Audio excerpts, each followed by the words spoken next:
Dinner in Hell band, ladies and gentlemen. Holy shit! Listen to that shit. Wow. Man, they're hot tonight. They're playing great.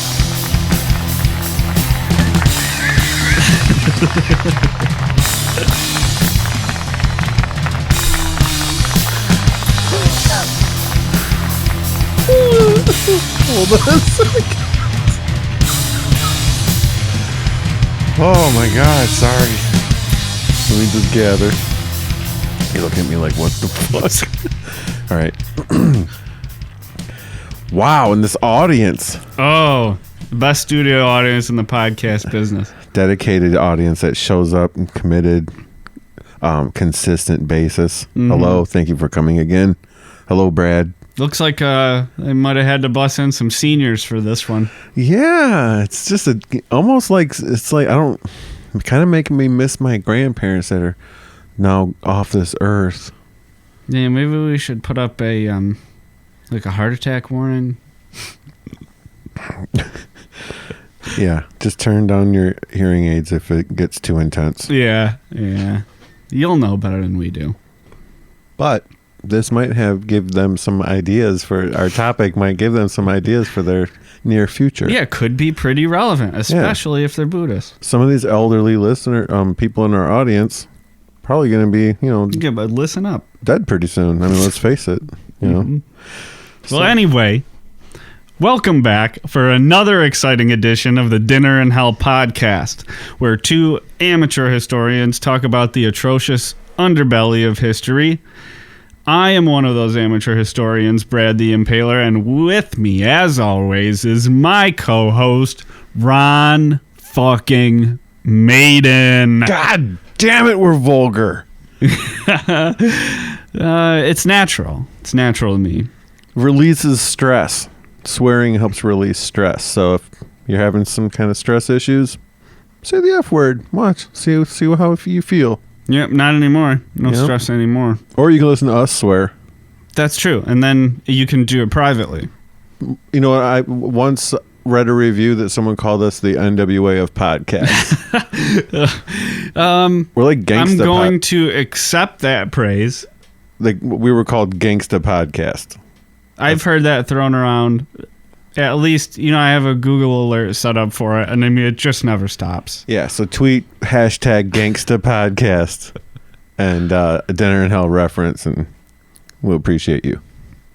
All right, so Ron, what are we going to talk about tonight? Well, today we're going to go over a topic that touches on all 7 continents on this round planet we all live on. Mm-hmm. Yes, that's right. I know it's controversial right now, but in these times...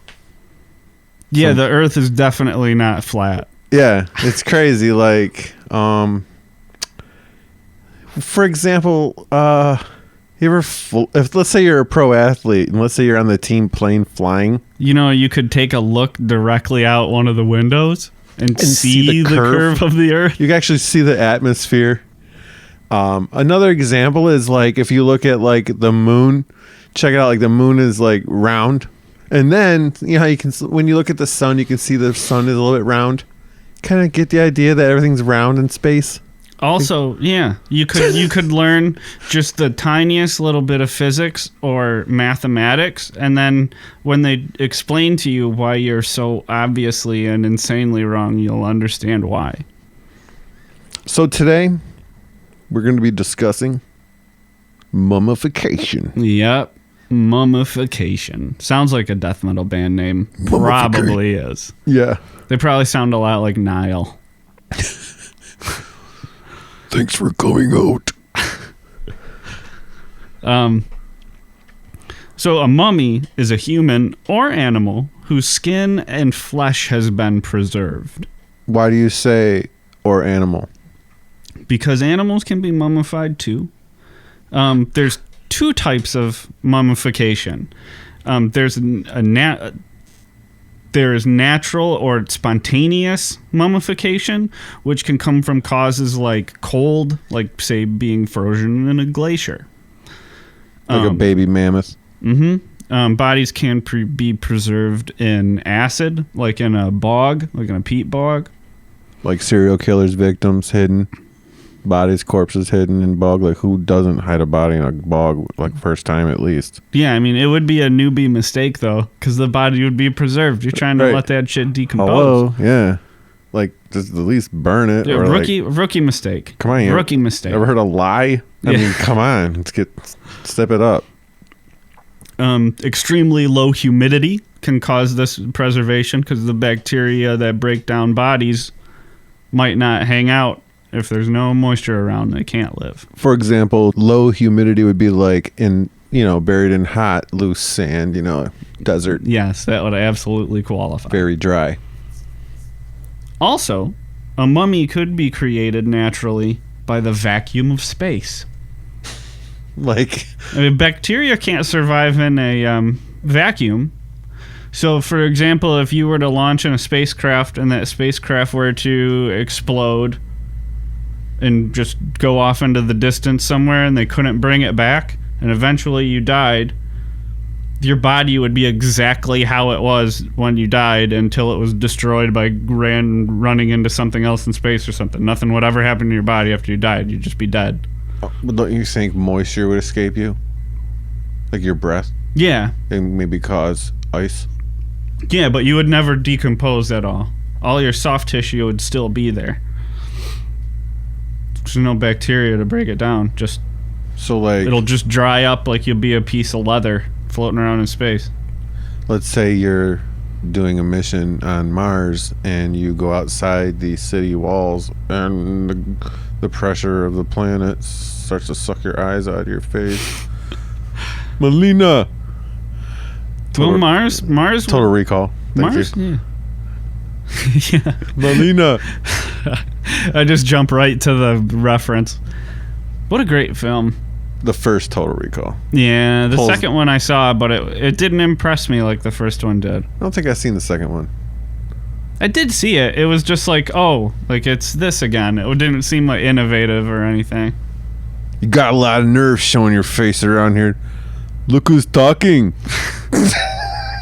The little dwarf woman with crimped hair. She's got like a Uzi. Someone guns her down. Okay, so we just covered mummification if you were to be sucked out into space. Yeah, those are the natural mummies. Okay. The other type of mummies are called anthropogenic mummies or deliberately man-made mummies. Are we just going to refer to them as deliberately for the show? Yeah, I think so. Okay. Anthropogenic will be a lot to say every 2 seconds. Yeah, it'll be smoother for everyone. That being said, I figured we'd get the big boys of mummification out of the way immediately. Yeah, I think everybody knows. Yeah, so we're going to talk first about ancient Egypt. Brendan Fraser made famous. Yes, he is why you've heard of this. I can't think of any other reason anyone would ever talk about such an obscure thing as ancient Egypt. I don't think there's a ton of people who are, super obsessed with anything having to do with it. When I Googled, like, most top famous things about Egypt, it went Brendan Fraser. Dwayne "The Rock" Johnson. No, it said Brendan Fraser, pyramids, Dwayne "The Rock" Johnson, Sphinx, Pharaoh, Tut. Okay. So, yeah. I can't argue with that list. You were close, man. You must have been doing some Googling, huh? A little bit. Yeah. Yeah, a little bit. I've done some light research for this episode. Well, natural mummification occurred first in ancient Egypt.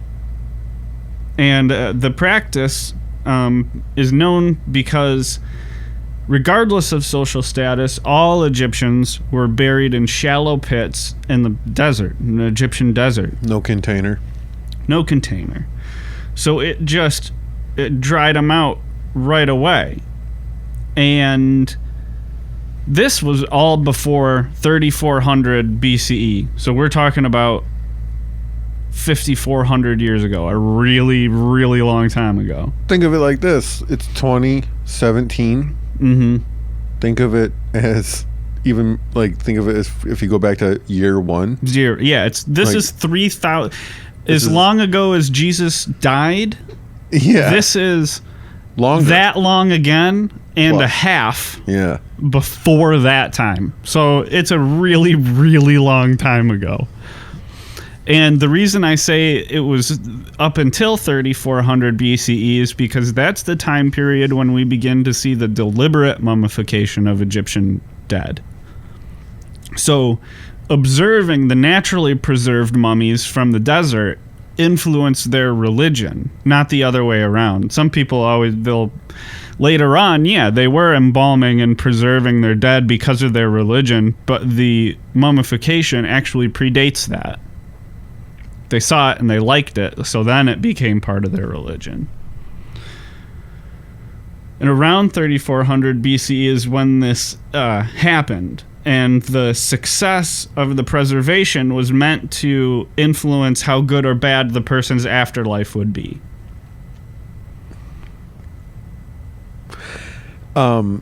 Yeah, we'll get into other cultures, like some were painted. Yeah. Some were covered in resin. Mm-hmm. But that's just funny. I just want to sit back and listen because I got a lot to say about, like, when you're done with all of Egypt, I want to, like, wrap up Egypt with you if you could. All right. Yeah, so around this time, back in 3400 BCE, around the Second Dynasty, burial practices also became status symbols within themselves. So this drove a process that culminated in, like, wonders of the world. Historic world treasures came from this process of burials as social symbols, status symbols, combined with the preservation of the mummy, including being meant to influence the dead person's afterlife. That's why you see the pharaoh, the Great Pyramid at Giza, or other pharaohic burial sites are just full of other stuff, like animals, all kinds of gold, all kinds of tools and weapons, because they believe that they'll need those things. Yeah. And they're rich enough to do it, so they build insanely massive monuments to do it in. It's so funny that they would bury him with, like, gold and jewels and stuff. Like, come on. Yeah. But you know how people say now, like, well, you can't take it with you. Like, they thought, like, oh, you can totally take all this shit with you. Yeah. Some of your favorite belongings. Mm-hmm. Personal belongings. Like, just give it to their kids. Yeah. Jeez, man. And this is also why the Egyptians' process for preserving bodies became so sophisticated. Because they believe the better you're preserved, the better your afterlife's going to be. So that's why we still have boatloads of Egyptian mummies floating around, is because they're incredibly well preserved, even though they're thousands of years old. And why don't we take a look at the process that the Egyptians would eventually use to embalm bodies? Yeah, let's get to it. That's kind of what I was kind of waiting for. All right, so step one in this process is to drain all of the blood from the body. Don't want any blood in there. So we'll remove all of that, and then there's a cut that's made into the abdomen of the deceased. And from this cut along the side of their abdomen, all internal organs would be removed except for the heart. Why? They believed that their minds, like their consciousnesses, were in their hearts, so they would need them in the afterlife. So the heart always stayed in, but everything else comes out. When you say everything else came out and they didn't figure that the brain was the mind, brain comes out. How? Well, what they would do is they would take a long rod, and people used to think that it was a hook, but when they did a CT scan of an Egyptian mummy, they found a long rod of organic material, probably bone, that they left inside the cranium. Maybe it broke. Yeah, it may have broken. Yeah. So the process that they used, that'll be clear. Because after they would take all of the organs out, like your kidneys, liver, intestines, all of that stuff, one of two things would happen to them. Yeah. They would either begin the drying process themselves, and then they would also be wrapped, and then they would be put back inside the mummy before everything was finished up. So before the mummy was wrapped, they'd take the organs and they'd put them back, but dried and wrapped. It's funny. The other option is they would take all of the internal organs and put them into jars, and the jars would be buried with the deceased. Okay. Yeah. Do you know what was in the jars? They're just their organs. Like the fluid, like anything? No, just clay jar with like the organ in it. Okay. So then, after the organs were dealt with, except for the brain, what they would do is they would have the body in like a seated position, and they would take the small rod, go through the nose, through the sinuses, and up into the brain cavity, where they would just destroy it. Scramble it in up. and out, scrambling up the brain, different angles. Yeah. Yeah, and then they would chemically liquefy it. They'd put chemicals up that passageway, and then they would just let gravity drip the brain out through the nose. Oh, Jesus Christ. That's so... Yeah, Herodotus, actually, in one of his histories, wrote that they used iron hooks to pull the brain out, but now they don't really believe that anymore. Ever since they found that bone tool in the brain cavity.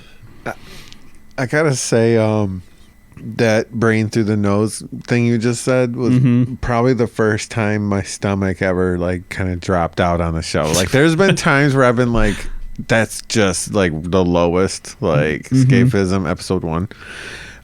That's like the lowest I think we ever got with escapism. I don't know, man. Brazen Bowls too. Ooh, yeah. The drawn and quartering wasn't very nice either. I got a couple in the pipeline that'll be pretty interesting. Okay.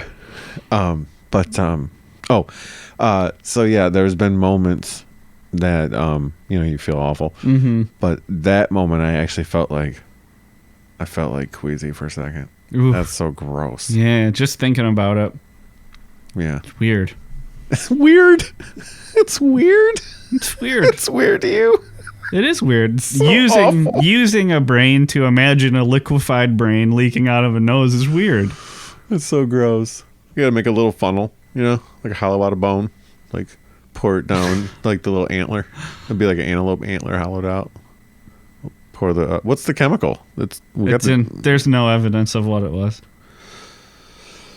Okay, so after the brain and all the brain matter was cleared out of there, what they would then do is wash the body cavity with a mixture of spices and palm wine, which was a mild sort of antiseptic. It would kill some of the bacteria. The alcohol and the palm wine helped.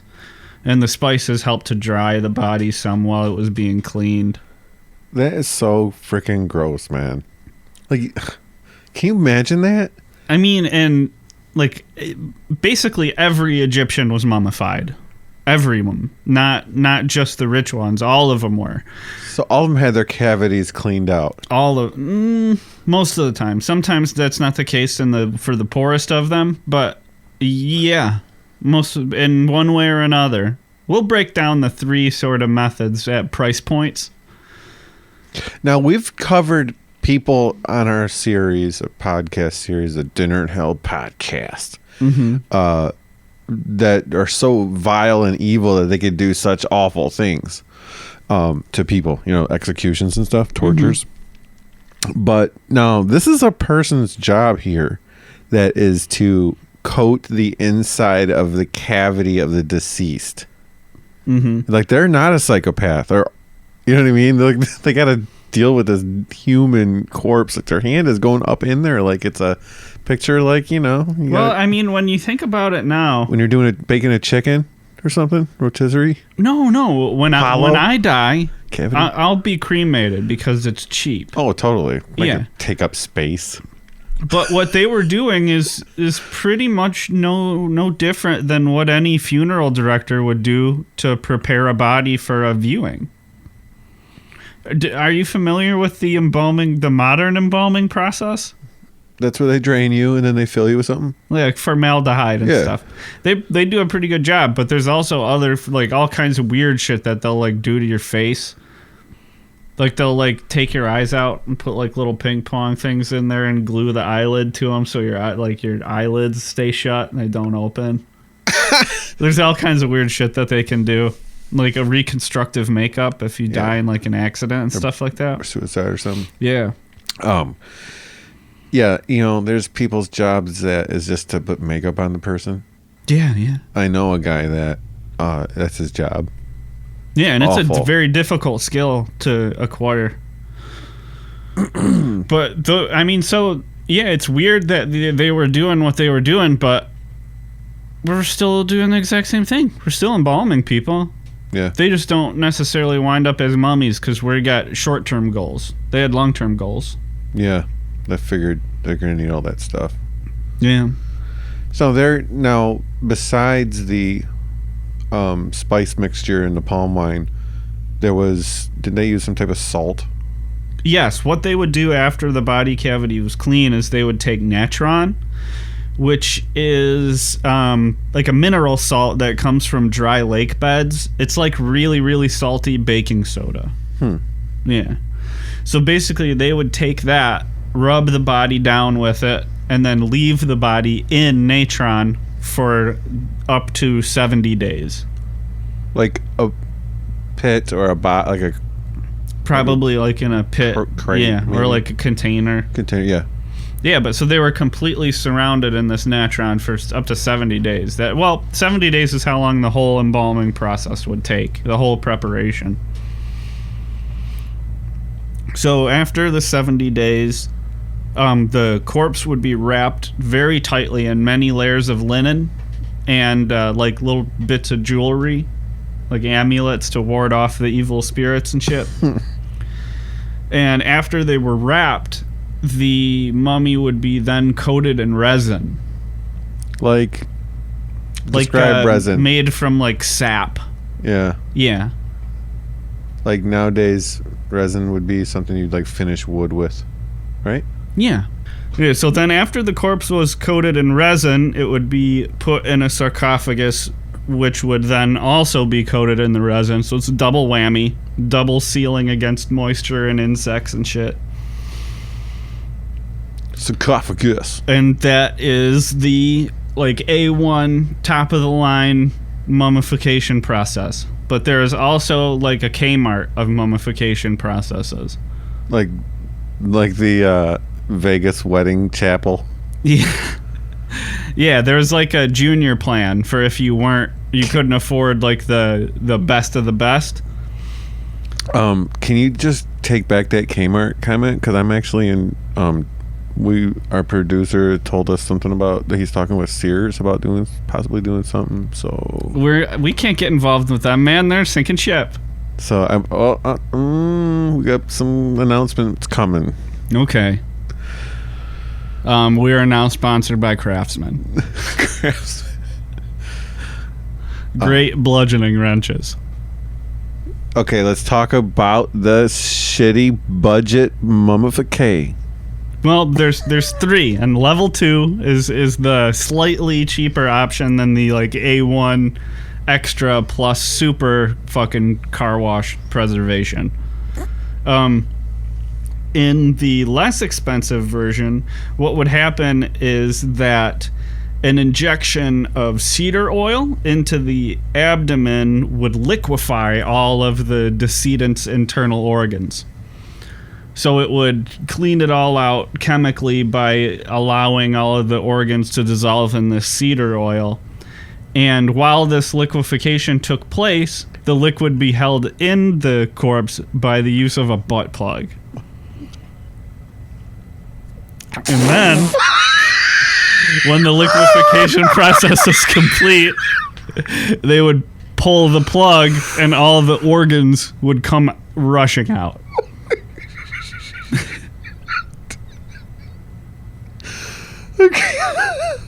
Then they would, they'd get the natron soak and the brain destroying deal, and they'd get wrapped up and buried.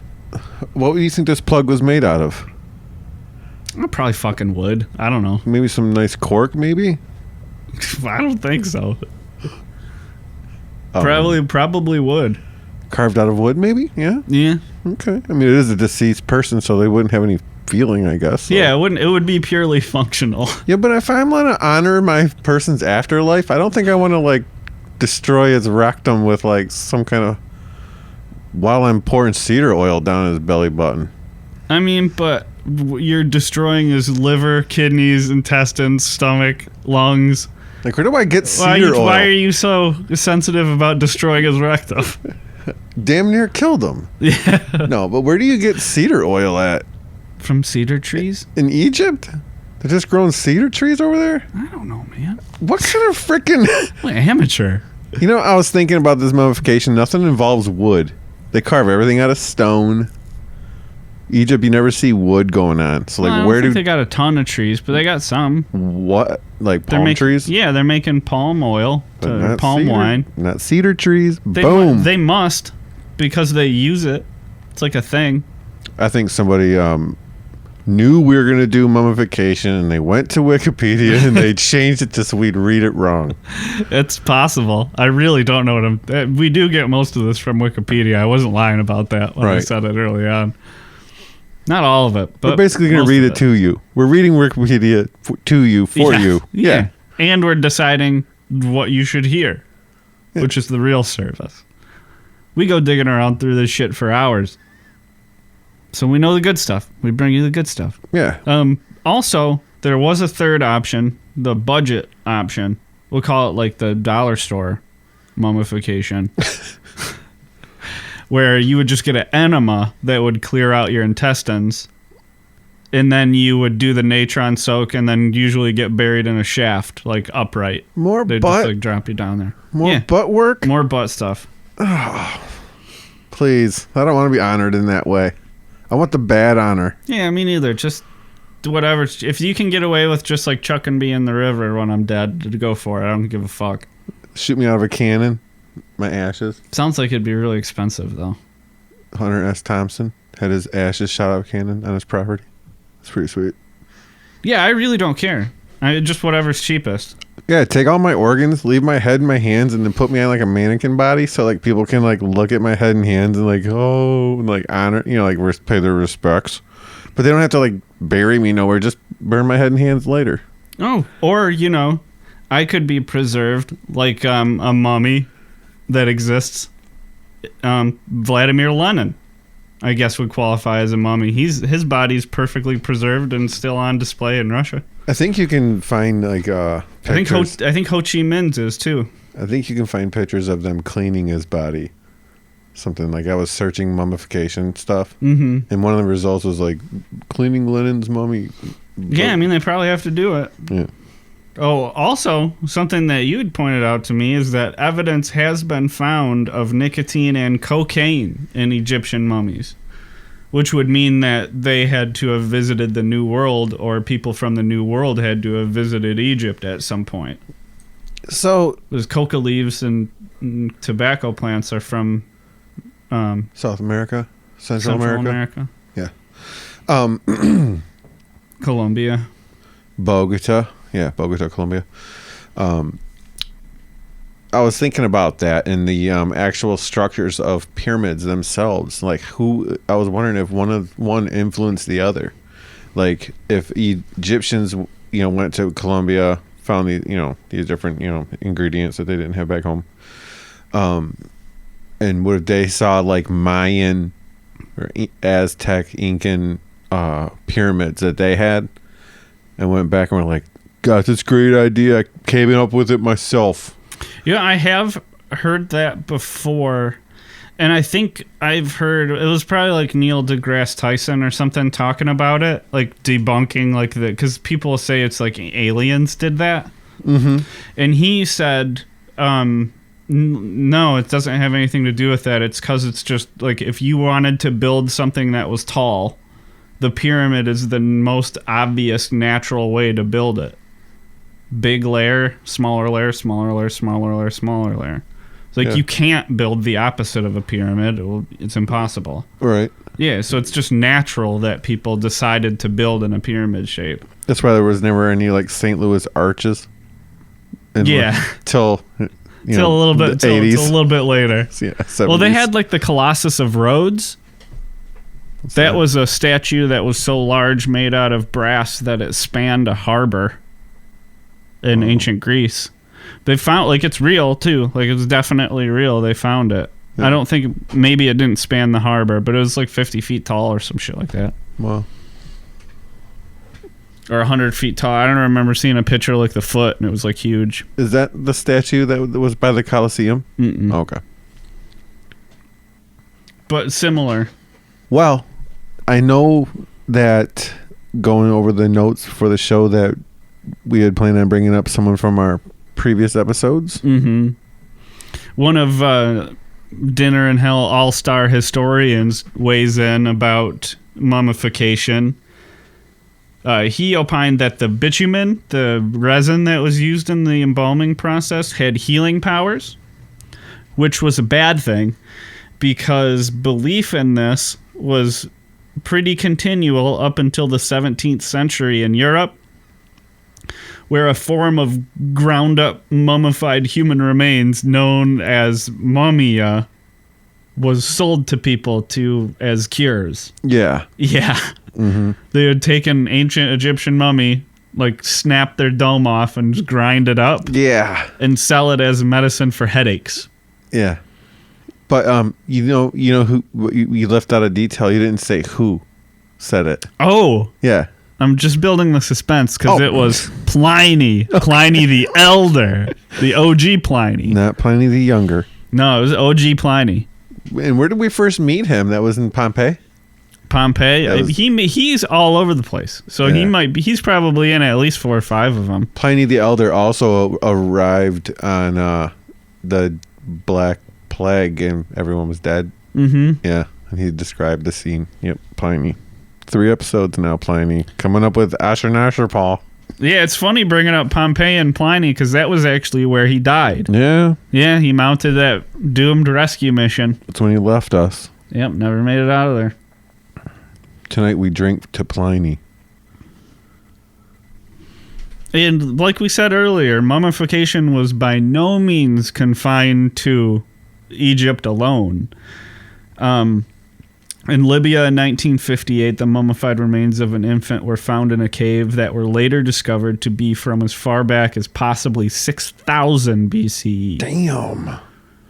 That's like as long as it's been since Jesus has died. Baby Jesus died or born? Or born. Born, yeah. 34 years or whatever is no time. Baby Jesus, non-sexual fertilization Jesus. If we go back to Jesus' time, it's that long before the Egyptians started deliberately mummifying people. We're talking way fucking back now, prehistory. Yeah, it was discovered among animal bone tools and cave paintings. And a long, similar incision to the Egyptian method was found in his side, meaning that whoever the tribal people that did this in Libya were deliberately mummifying people as long as 8,000 years ago. That's insane. Yeah. Wasn't there? And you said tribes in Libya, but wasn't there like a tribe that in like South Africa, there was a tribe that they had found one of their remains of one of their members, and it was like returned to them or something. Yeah, in 1999, the South African tribe of the Khoi tribe, they actually successfully got mummified remains from around the beginning of the Common Era, so 0, around Jesus' time. They got them returned to the tribe to be reburied. Like, we found the remains of one of your members. Yeah, one of your mummies. We want you to come and get this shit out of this cave because we got like... No, they didn't want to give it back. They wanted to study it. We want to like carve this wall out and take this painting out for this museum. This cave painting. South Africa. Another place that I have been to. So now... South Africa. So now every episode it's like... we bring up somewhere I've been. Proud of that. That would be fun. I'd like to go there. One thing day. I'm glad I did in my life was get to be able to travel around. But those days are gone. China. Mummies have a big history in China, too. They They've been found from all dynasties, and in China's case, they're all thought to be spontaneous. There's no evidence of deliberate mummification in Chinese history. Was China where they had that huge immurement where they had like the whole everyone that built the tomb also was immured in it? Was that in China? Yeah, the first emperor of United China, Qin Shi Huang. Oh yeah. That's a fun one to pronounce. Over 200 mummies have been found that are from around 2000 BCE in the Tarim Basin, a desert region in China. Europe, they weren't just eating mummies, they were making them too. In the United Kingdom, Ireland, Germany, Netherlands, Sweden, around there, there's plenty of what are called bog bodies. Bog bodies are individuals that have been preserved in a peat bog. No, wait. Did they find a little caterpillar inside her larynx? Yeah. Well, this would actually kind of be good for Buffalo Bill because it would preserve the skin and the flesh, the internal organs. It would let the skeleton dissolve. And it would tan them. It would literally turn them into leather. Like the acids and the rotting vegetation? Yeah, how acidic the bogs are. Yeah. Yep. So he could just make like one cut in the leather, pull out these dry organs. Couple diamond-shaped cuts? Yeah. No, wait, it's got to be a certain size. Zip, zip, and he's in. Lady suit.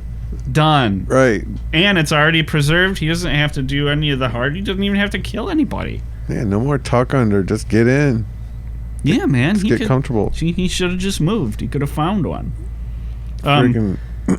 Some of these are accidents. Some of them are murders. But most of the time, the bog bodies are human sacrifices. Yeah. So that's how they would sacrifice people. What do you mean? Like, drown them in it? Yeah. Yeah, they drown them in it. What?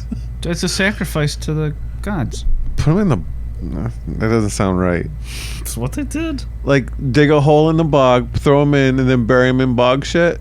No, just hold them down under the water till they're dead. But that's not bog. Bog is like, you can stand and walk in a bog. It's a wetland. Yeah, but it's you gotta be underwater. A bog is like... Yeah, but it would be like water. Jiggles It would be when you like jump on it. Water up to your knees the whole time, wouldn't it? I've been on bogs where you are walking on grass, but you can feel it's like shaking under you. Yeah, because there's water underneath. Yes, they are floating on water, kind of. They would be in the water. It's kind of like stable to walk on. Yeah, I think it's where in the Lord of the Rings, find a patch and put them in. Yeah, Lord of the Rings. Yeah, when you could see them looking at you or whatever. Frodo, Dad, what are you doing? I ain't been dropping no eaves. Fucking dude's pulling him out by the back. He's like, the freaking ghost is just about to grab it. Wispy. Frodo. The Black Riders. The Witch King.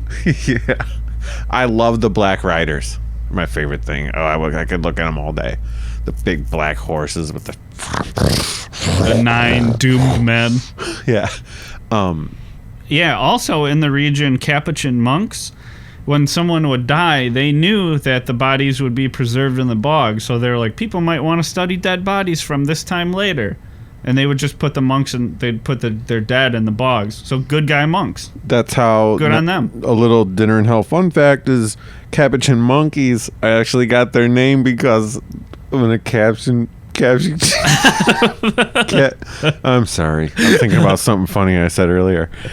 Capuchin monkeys will commonly bury their own dead in a bog to preserve... So that's... how they got their name Capuchin monkeys, because of what the Capuchin monks used to do too. That sounds like it's definitely true. Yeah, so little fun thing. Google it.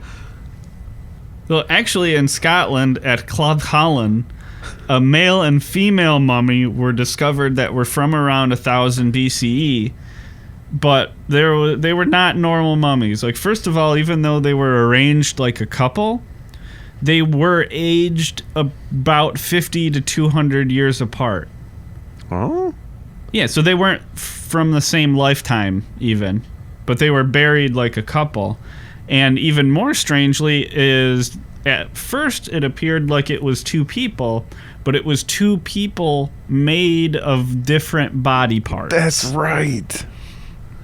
So the male, and you can't see my air quotes with my fingers, but I'm doing them right now. Picture you're doing like bunny ears with your fingers. Brad's got both hands up on either side of his microphone. I am hitting you with those bad boys when I say male or female for the next 40 seconds or so. The male skeleton, or mummy, was composed of at least 3 different men. So there was 3 different dead bodies that were Frankenstein together to create the male mummy. Now, the female mummy, let me hit the accent on those quotation marks even harder, because the female mummy had a female torso, a male head, and an arm from an otherwise unknown gendered person. So the female mummy's got a female torso and legs, and I guess one arm, and one arm from a gender that nobody knows what it is, and a man's head. That is so weird. Yeah. The ages of the bodies were between 50 and 200 years apart. Yeah, they died 50 to 200 years apart. So that means somebody made one of them. Yep. And then possibly the same people, like right before they reached 100 years old or something, like made a second one. Or other people down the road made another one and put them in the closet that this one was found in, and then they... Yeah, because they weren't just chucked in a bog and left there. They were put into a bog, and then when they were tanned up and preserved, they pulled them back out and reburied them. Yeah. So, like, a lot of work went into this. I really would like to know the reasons behind it, because they're probably fucking fascinating, but I don't believe there's any information on that. Do you remember when Geraldo was opening Al Capone's vault and like knocking down the wall? Yes. That is the kind of shit you want to find, is like fucking that kind of Frankenstein friggin' sewn together corpses and shit. And yeah, like, instead of nothing. Right, a beer bottle. Yeah. Like a dart. Like a freaking like a couple of crumpled up papers in the corner. Dominoes and shit. Like, what the hell? Yeah, it was just like a fucking shitty, like, storage yard container, basically. Yeah. Thanks, Geraldo. Do you ever see the one where Geraldo gets his, like, nose bloodied from, like, a skinhead with a chair or something? Uh-huh. Well, that was brutal, man. It was like all up. Hell breaks loose. That was like what Jerry Springer would look like if it was real. Yeah. Yeah. I was in a party one time in Southgate. I didn't know the people, but the guy I was with knew him. And we were there because the next day, him and like 2 of his buddies were flying to Chicago to do Sally Jesse as cross-dressing high schoolers. Yeah. These 3 idiot guys, like not cross-dressers. They're just going to say they are. Like when they were like, do you know people that are cross-dressing in high school? Reach out to them, blah, blah. So they called and they're doing it and they're partying because the next day they're going to do it. Did they make it on? Yeah. Awesome. Yeah, I read a Vice article about like the People's Court, the TV show, and that's like, it's not a court in any way. Like if the judge awards winnings, the show pays them. Did you know that? Oh, really? Yeah. So what they did is they and 2 roommates invented like a fake dispute about a broken television. Yeah. Yeah, and they just like $899. Yeah, they got 2 free flights out to LA for a week. They couldn't hang out with each other while they were there though, because they were like trying to not have fake stuff on there. Right. Yeah, but then they went on, they like argue a little bit, get the money for new TV, and had a free vacation. Throw a chair, take a shoe off, swing it. Yeah, pretend to be angry a little bit. Yeah. Mm-hmm. Beat they ass with a high heel. Yeah.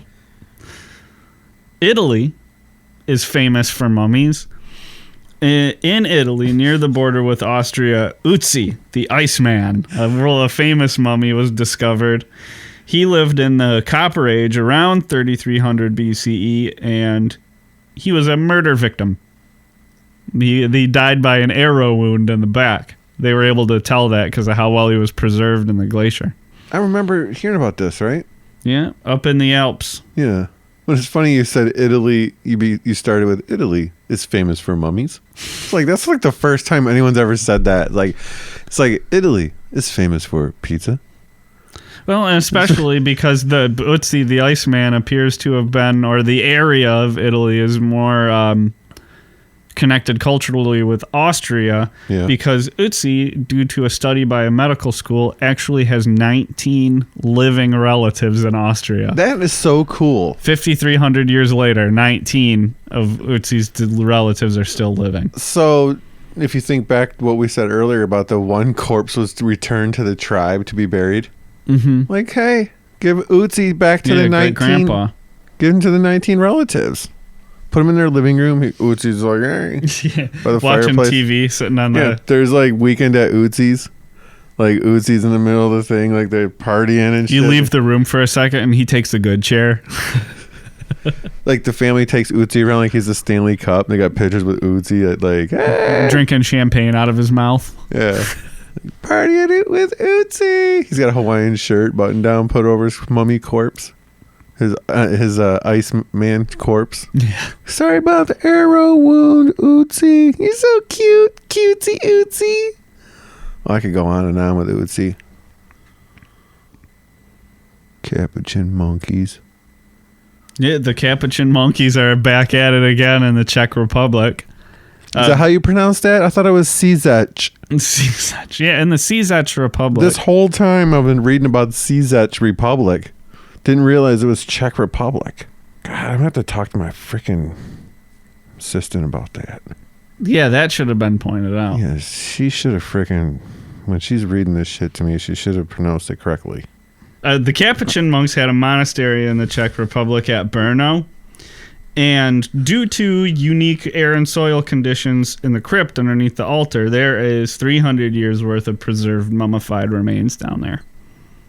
The Capuchin monks just love mummies. Big Brendan Fraser fans. Who isn't? Brendan Fraser. Mummification, also a thing in the New World. In Greenland and Canada, there's been spontaneously mummified remains of Inuit people found. There's one of a mummified 6-year-old boy that is especially haunting that I'll link in the show notes. So, but if you click on it, just be prepared that you're looking at a picture of a dead baby. I think I'm going to go ahead and throw like a trigger warning on there. Is the picture you are talking about in a display case, like in a nice picture photo set? I don't think so. What, is this like in a pile of leaves? In the snow. Oh, really? Yeah. Okay. I've seen some photos of some mummies that were found. And one was a little baby. It's pretty. This one's really creepy because like you can still see like a realistic looking face. Yeah. Yep. Also in Mexico, deliberate mummification was practiced in Mexico by the Aztec people in pre-Columbian Mexico. They would wrap the corpses tight in woven fabric. And they'd cover them with a ceremonial mask, and they'd leave them in the dry climate. That sounds pretty cool. Like, imagine having a cool mask. Mm-hmm. Here in the United States, USA. That's right. The oldest mummy was found here in the Spirit Cave in Nevada. A man that had died about 9,000 years ago was found fully dressed laying on an animal skin blanket. Dang. Yep. So I'm trying to think of who was president. 7,000 BCE. 7,000 BCE, yeah. There is 9,000. Zero written records of that time period on the planet. Who was president of America? I think it was... Well, I can... Hoover? It definitely wouldn't have been a white guy. Hoover? Was there a Hoover? I don't know. Hoover, I feel like there was. Hoover Dam? Yeah, there definitely was, because there's like Hoover Middle School. J. Edgar. He's like CIA or something. J. Edgar Hoover. Yeah, he was the head of the FBI. Yeah. Also a cross-dresser. Well, if you like Public Enemy, you heard of J. Edgar Hoover. In South America, in modern-day Chile, the Chinchorro people produced the oldest deliberately mummified remains to ever be found, and those are from around 5,000 BCE. So, well, you just said Homeboy in Nevada was 7,000. yeah, but that was spontaneous. Oh, okay, that's right. Yeah. Like a cave-in or something, or like a seal up, like suffocated. Or just like the conditions in the desert did it. In the cave he was in. Yeah. But the Chinchorro people, they would remove the internal organs along with the skin. That's so awful. Yeah, and then they were left in the Atacama Desert to dry. Not exposed, right? Like in the sand. Yeah. Because like birds and shit would eat the body. Yeah. And coyotes and stuff. Yeah, they were buried in the sand and then taken out later. Mm-hmm. Several spontaneously mummified remains have been found from the Incan period around the year 1300. They are found in the mountain regions. Some of them died due to an accident. One of those could be a mummy that was found that was identified as somebody who was coming from a wealthy family because he was a little fat boy. Right. I'll throw that picture in the show notes too. It's kind of interesting. He was pudgy. Yeah, he's a porky lad. He was But not when I say he was a fat boy, I mean he was fat for the 1300s in South America. He looks like more svelte than your average like Packers fan. Perfect reference. Yeah, I can totally picture that. Yeah, he looks like a normal kid now. Right, but normal kids now are like hefty. Yeah, it was just you usually see mummies and it's this like shriveled, like desiccated tiny thing, and here's this like this little kid, little tubby kid. It's jarring.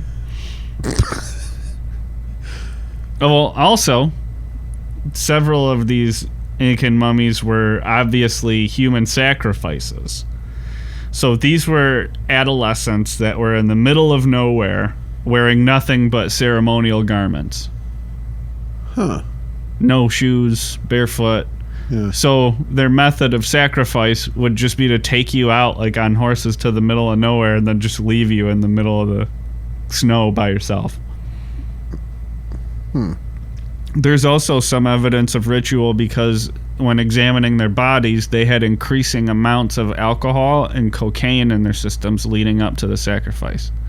One of the mummies that is thought to be from a human sacrifice was discovered with like a chaw full of coca leaves. In his mouth. Yeah. Yeah, they probably were like, here, you're going to sacrifice you, but here's a big, like, deerskin sack of coke. Nose candy. Go party it up. You're going to be cold, but hey, you're going to go out partying. Here's a little radio, some tunes. Yeah, a little coca leaves, some alcohol, some booze. Wind flute music. Woo, that shit from the street fair. Yeah, but God, that's awful to do to somebody. It's not so gory and there aren't even people watching, but God damn, that's fucked up. Yeah. We've said worse. I don't know, man. Could you imagine how lonely and frightening that would be? How much it would hurt? I don't know how much it hurts to freeze to death. I think you kind of go crazy. Would you rather freeze to death, or would you rather be immured in a pillar, head down, Freeze. and sealed in? Freeze, or for not sure. sealed in? Definitely freeze. Right. Okay. So I think we've said relatively worse. quickly you kind of get delirious and shit like that. We could play a game of like, what would you rather? What would you rather have done to you? You know. So we just kind of did like. Yeah. You thought you had me at. Yeah, except Frozen. we're gonna need like a whole like bracket for that shit. Yeah. So actually, March Madness. yeah, we might have to do that. Well, It would be appropriate. We don't have 64 things yet, though. That might have to be for a later year. Yeah. Yeah. Next year. Yeah, there's also a very famous mummified woman from Russia known as the Ice Maiden.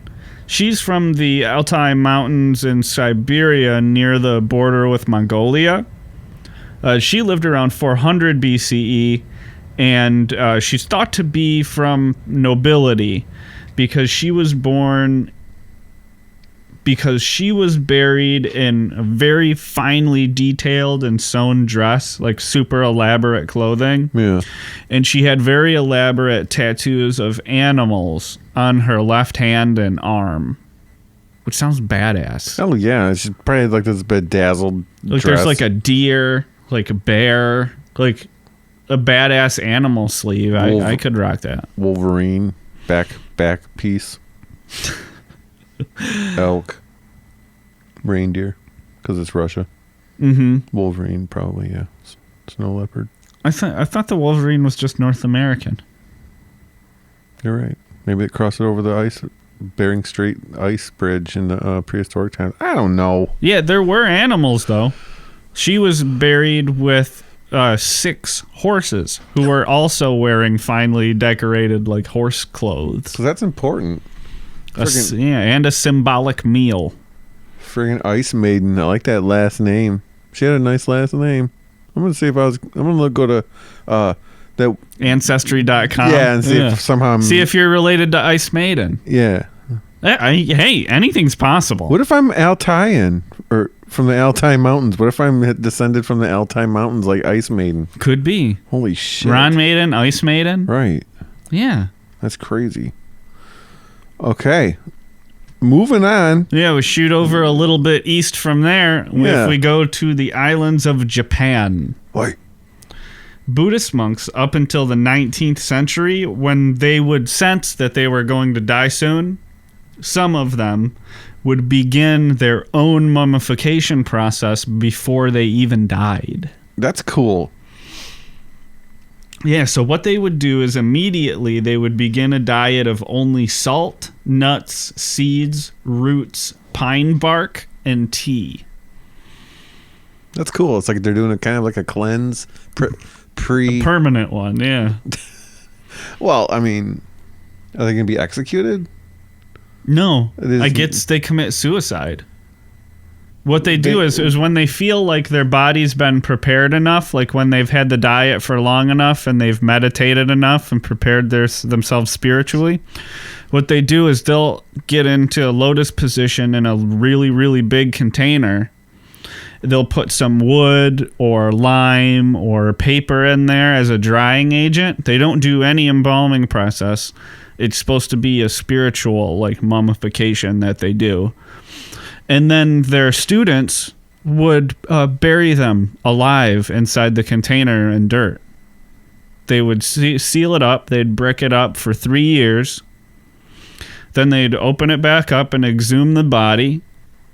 They'd cover it in paint and adorn it with gold. And you can go to Japan and go into Buddhist monasteries and see them because they're around. Are they all in like a frantic position, like, get me out of here, change my mind? The lotus position, like with the leg crossing, like the meditation position. That's how they're all at. I changed my mind. Get me the fuck out of here. No, I can't breathe. Remember they have remarkable control, man. We've all seen the Rage Against the Machine album cover. We're talking about people who have disciplined enough minds to where they can calmly sit, cover themselves in gasoline, and light themselves on fire without even reacting to it once, and they die seated in the exact same lotus position. They never even flinch. That's so pissed. Yeah, so if they can sit there and do that, they can definitely sit through getting buried alive, I imagine. They're like, shit, no problem. I take back my little exciting Buddhist impression I was trying to do. I'm sorry. If you go a little bit further south from there, you'll get to Australia and the people of the Torres Strait. The Aboriginal Australians and the islanders in Australasia did master full-body deliberate mummification. That is an aspect of their cultures. Cool. You go over to New Zealand, Yeah. and some of the Maori tribes there, they kept mummified heads of their opponents that they had defeated in tribal warfare. Maori tribes are sweet. Yeah, pretty badass. Yeah. Have you ever seen Once Were Warriors? About the Maori tribe? No. Holy shit. That's a freaking intense movie. I've seen them do the haka and stuff. Do you know Django Fett? That New Zealand actor? He's like... from New Zealand. Django Fett? Jango Fett, Boba Fett's dad, the blue. Yeah, I can't think of the actor, though. Timu Morrison. He plays villains and stuff. He's tough. Well, anyways, Maurice. This dude played Django Fett. Never mind. All right. So I would say the Maori tribe is probably my top favorite tribe, non-Native American tribe, next to the Crow. Pretty cool. With their face tattoos and their little scary dances. There's so many awesome tribes, though. Well, what's your favorite tribe, non-Native American? Because I know you are. I don't think I could pick. Maybe the Mongols. Yeah, I know. I was thinking you're probably going to pick Mongol. You're a Mongol guy. You always have been. But pound for pound, those horse archers are probably the best warriors of all time. Yeah. Just describing the bow alone, the strength of... oh my God, Mongols. We're going to get you, Mongols. Don't worry, listeners. We're going to get to it. We're just going to keep you hanging on. Well, that's pretty much it. That's sort of a roundup of the history of mummification around the world. We just got one more sort of interesting fact to hit on the way out the door. Mummification is still very much happening, both spontaneous and old mummies are getting used for stuff today. Like, for example, if you die climbing Mount Everest, you never leave. Yeah, they leave you up there. Yeah, they don't have the air resources to be doing rescue missions. So like they actually use dead bodies on Everest as landmarks. Yep. So they'll say when you get to this guy, like the half buried guy with the orange coat, you like turn left. Also on the moon, if you die on the moon. Yeah, if you die on the moon, you're not going anywhere. If you die on the moon, they leave you there in your spacesuit. That's moon law. Moon law, yeah. So luckily, we've never lost anybody in space yet. You were talking about bringing up the one final fact, and I thought you were going to go with the feline aspect that we did not touch on when we discussed the ancient Egyptians earlier. May we do so now? Yes. So, we'll just have a little loose discussion about this because I don't have any notes on it. But the fact that Egyptians worshiped cats. Yeah.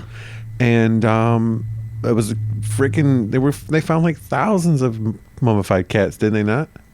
They found more than 1 million mummified cats have been found in Egypt. Like mummified in tombs. Yeah, and if you remember the mummification processes that we talked about. Oh, so they did this to the cat? Yeah, they did this to the cat too. Like rub the insides out with some oils. Sure did. So that's funny because we wrapped them up in linen real tight, put them in little cat sarcophagi, and buried them with the owners. Their collar, their little jingly bell collar. It's funny because we also talked about when we first started getting into the way the Egyptians did it is they would just bury you in sand. Mm-hmm. But like the aristocrat, like the hierarchy Egyptians had like freaking tombs with jewels and stuff. Mm-hmm. Like these freaking cats got treated better than some of the regular people. Yeah, totally. Like towns. Yeah, they were very revered. I imagine it's probably pretty similar to the way Hindus treat cows in India. Like they're just allowed to freely roam and do whatever they want all the time. Nobody ever interferes with them. Yeah. Pretty cool. Yeah, that's interesting. Yeah, there is one other thing. Yeah. Every single Catholic altar, so every small chapel, every Catholic church, every cathedral has a relic in the altar. And a relic is the piece of a body of a saint. So it'll Really? it'll be a preserved like finger or like a hip bone. Yeah, but it's My the preserved God. piece of a body of a saint is in every single Catholic altar. Most of them are anonymous. It's not like we have St. Thomas's toe. Like nobody knows who the hell it is. Right. But it's generally a martyr. Collector- Generally like somebody that would have been executed by Rome. Collectors out there, like, I heard there's one in a small town. The one piece I'm looking for. Yeah. It's a little corner of a pelvic bone. Yeah, but there's a little piece of mummified body in every single Catholic altar. Yep. Well, that's it for this episode of Dinner in Hell. Do you have anything else? So soon? Yeah, this is a really, really fast and zippy one. Oh man, I think this is the best the band has played so far. incredible! And the studio audience, They're just I mean, electric. electric. That's what they wrote in on. Electric scooters. Electric with scooters plugged in. Yeah, a lot of charge. Our bill's gonna go crazy with all those rascals charging in the hallway. Yeah. Well, but I mean, Next episode, we'll just have candles and like kerosene lamps for the audience. Like, yeah, that's it. Like we'll make up for it by we'll punishing the next yeah, crew. We'll just save on the next one. And I mean, hey, pretty cool. They were able to hook up that dialysis machine there. Had that going the Nice. whole time. Mm-hmm. 2 birds, 1 stone. I admire that. It's better than having to go to the old folks home and perform our art for them Yeah. there. I know. We make them travel. Yeah. So good. Well, good luck. Get back on your bus and safe travels. So if you want to talk to us, you can get at us on Twitter. We're at Dinner and Hell Pod. You can email us at dinnerandhellpodcast@gmail.com. We are at dinnerandhell.com. We're on Facebook, SoundCloud, YouTube. Please don't forget to rate and subscribe on iTunes. So thank you to the studio audience. Thanks to the band. And thank you, Ron, for a great show. Thank you, Brad.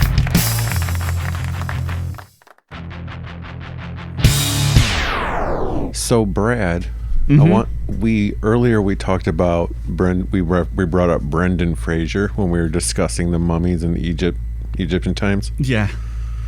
and it started making me wondering what Brendan Fraser's up to. So I went to Google Brendan Fraser, and one of the questions on the Google was Brendan Fraser quotes. Mm-hmm. So of course I had to click.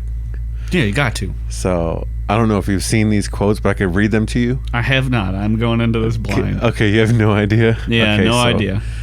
No, picture Brendan Fraser, wise, serious actor. You know, he's passionate. He gets into his roles. Mm-hmm. I'm starting to judge success by the time I have for myself, the time I spend with family and friends. My priorities aren't amending, they're shifting.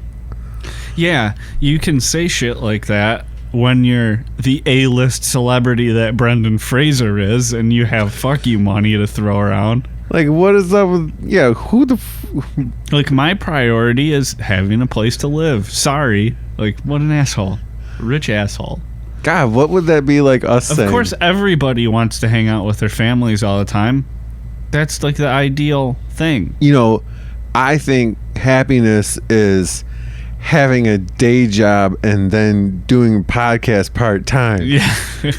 Like, what the hell is that shit? Or how would it be like, I do podcast, that's all I do. That would be ideal, but... Okay, so now's your time to share Yeah. Dinner in Hell's, just share Dinner in Hell with your friend, pass us on. Yeah, that would be cool of you. Here's another one. Most people go, I wish for world peace, but chaos has a place in balancing out the light and the dark in the world. I don't know if I would wish for world peace. What a dick. Yeah, he sounds like a real dick. Like, what... like, war just has to happen just because Brendan Fraser says so. He's like, you know what? I see my kid. He's having a great day. It's his birthday, perfect day. I just go over and I'll just, like, smack him square in the face just to take him back down to, like, balance out. Like, look, don't get too fucking happy. Yeah, don't get comfortable. You feel me? Or he just looks like, imagine like the birth of his baby son. He just stares at him and says, one day I can't wait to ship you off to die on some foreign soil. Yeah. In the name of big something. Yeah. Okay. Really? I support world peace. Me too. I'm really starting to turn on Fraser here. Okay, he's got a couple more here. Maybe he can get us back and support him. Let him try. As sophisticated as technology gets, the less sophisticated you have to become as an actor. Well, I did just see a Star Wars movie where freaking Princess Leia's in it, and she's like 19. So, like, and the one other actor was totally CGI. The older guy, forgot his name. Yeah. Gray uniform. I'm going to have to also disagree with Brendan Fraser on this. I think rather than limiting actors, it actually opens up other dimensions by which they can express themselves. For example, look at Andy Serkis and his portrayal of any of the characters that he's done, but I mean Gollum in King The Lord Kong. of the Rings. King Kong.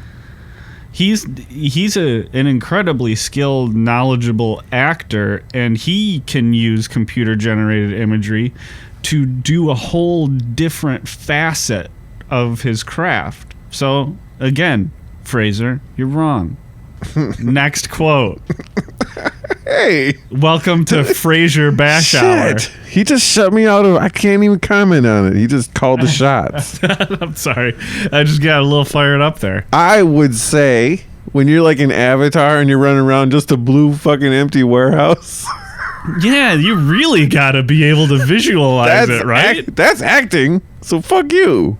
Yeah, fuck out of here. Fraser. Okay. Sick of your bullshit. Next. Say it.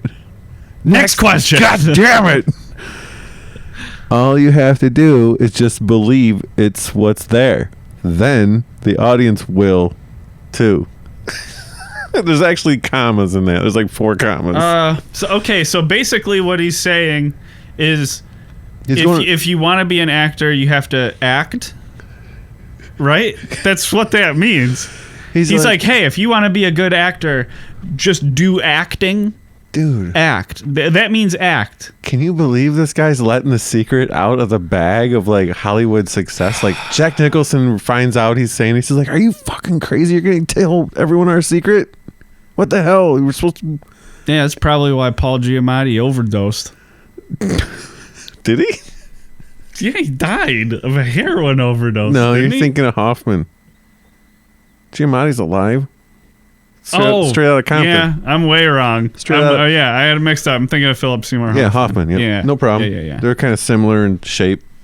But Hoffman, yeah, he's incredible. I don't know why I mixed those two up. That's absurd. It's stupid. I always do it, though. When I say Hoffman, what's the first role you think of?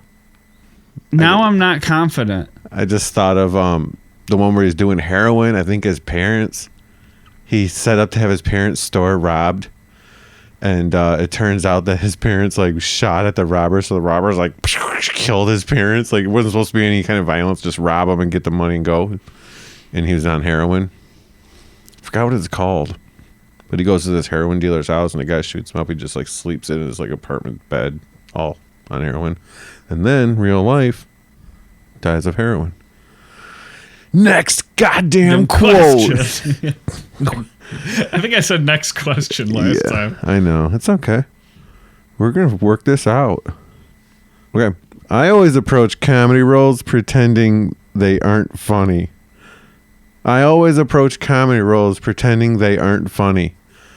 We always watch your comedy roles realizing they're not funny. So the one the one film that jumps to mind that I can think of where I've seen Brendan Fraser in it and it was in a comedic performance was the film Encino Man. Right, he's a caveman that thaws out or something.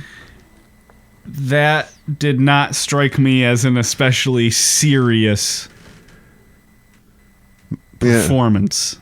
Yeah. He was trying to be funny. So, bullshit, Fraser. I call bullshit on that, you lying. 2 more. All right. I wanted to have the opportunity to travel to Vietnam and Sydney and have that chance to work there. It's probably when asked on what drew you to the role or something. Yeah, I mean, I'm cool with that. Yeah, Those cool, are man. places that I would enjoy traveling to, I'm certain. All right. So, Vietnam. you're like 1 for 5. Vietnam has a lot of bottled water. Vietnam, I don't know about going there. Any bug spray. Yeah. No offense, Vietnam, but it seems like for us Americans, all we know is like this, like a tan river that rolls through your jungles. Like helicopters are flying around, playing 70s rock.